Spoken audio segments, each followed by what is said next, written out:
zápasu a je gólové Šimonové nahodenie v predbrankovom priestore, zrejme Tečová, jeden z domácich hráčov prípadne dorazil.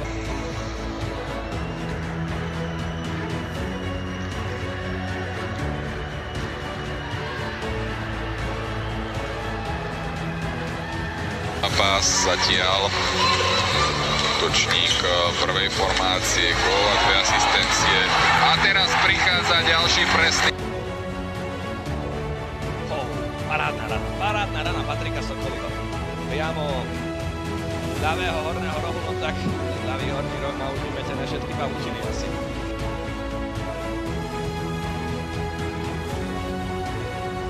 Patrik Sokoli v svojej ľavici má voľného spoluhráča a ten napokon bude zakončovať a máme...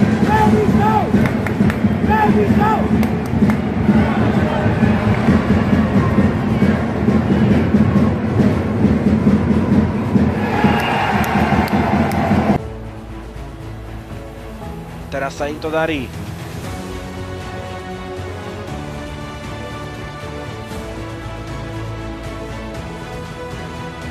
A v tejto chvíli vyzerá, že je zápas rozhodnutý. Čavoda chce hrať do tela Jandy. Kristanček, ten bude znova ukázovať a máme tu vyrovnávací gól. 3-3. V tomto zápase vedieť Sokoli aspoň takýmto spôsobom.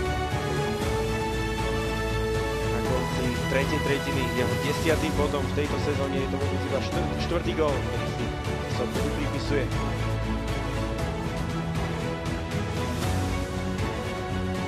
Ale gól A nastavil Čepela, posiela púd do rozbitej bránky. Stovka spadol dôležité puly. Sokoli zdvihol hlavu.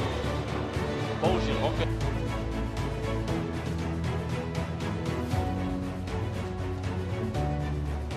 Teraz ďalšia zbytočná chyba a je z toho gól na 2-3. Podobnosťou prehrou 3-6. Ešte raz pochvala pre Sokoliho, ktorý podľa mňa aj špekuloval nad tým, že by skúsil strieľať spoza červenej, ale tomu hostia neumožnili. Žiadny problém pre Patrika Sokoliho. Obišiel Hausera a nakoniec vypálil spred striedačky priamo do opustenej svätyne. Humenčania teda už majú 21. víťazstvo v sezóne takmer vo vrecku. Preto Korčany 15. prehra. A rozdiel medzi tam... Vyrovnania viac ako dvojnásobne prestrieľalo domácich. Pomerom 15-7 celkovo, teda Humenčania mali po 40 minútach na konci. Mata. Dáva na modrú Sokoli, ale vypichol a teraz môže Sokoli zakončiť do prázdnej brány a napokon sa mu to aj podarilo. Patrik Sokoli strieľa svoj druhý gól v zápase a bol pri všetkých zásahoch Humenného, pretože má na konte aj asistenciu a Humenné vyhráva 3-1. A zdá sa, že z trebišovského ľadu odvezie všetko. Našiel tomu. Maclík otáča na druhú stranu. Tu bude strela, napokon gól. Hostia vedú 1-0. Potom ako sa presadil Patrik Sokoli. Svojím 6. gólom v tejto sezóne otvára skore v Trebišove. Tak dlho sme čakali na gól, ale predsa len sme sa ho dočkali. Napokon zdolala Humenné 2-1, no a druhý zase podarilo vyhrať Humenného. Teraz ale uvoľný nájazd Patrika Sokoliho a ten prekonáva Juraja Oleho. Úspešný vstup od Humenného do dnešnej lotérie, ktorou nájazdy. Až množstvo hráčov detví. Tak v bráne domácich napokon nie, ako vidíme teraz Roman Dudný, ktorý tam aj v úvode zápasu stál pripravený, ale je tam Matej Vlčík. Zjavne ešte nechcú Tartanovci riskovať, no ale neriskujú Humenčania pred bránou Príližovi. Skočil cez hokejku, tam je Jacko. Sokoli. Našliapnúť, ešte si ten bok predĺžil, Gajan bude musieť reagovať, ale je z toho iba gól. 6-1.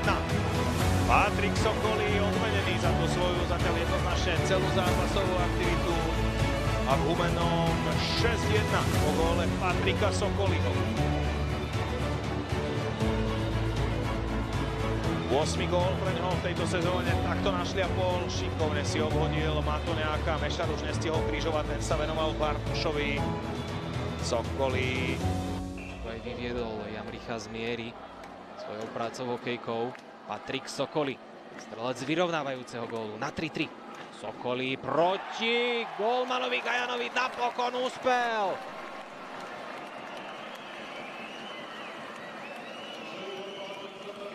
Štvrtú sériu začína Humenné na výbornú.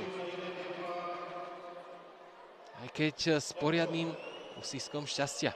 Napokon pomedzi betóny.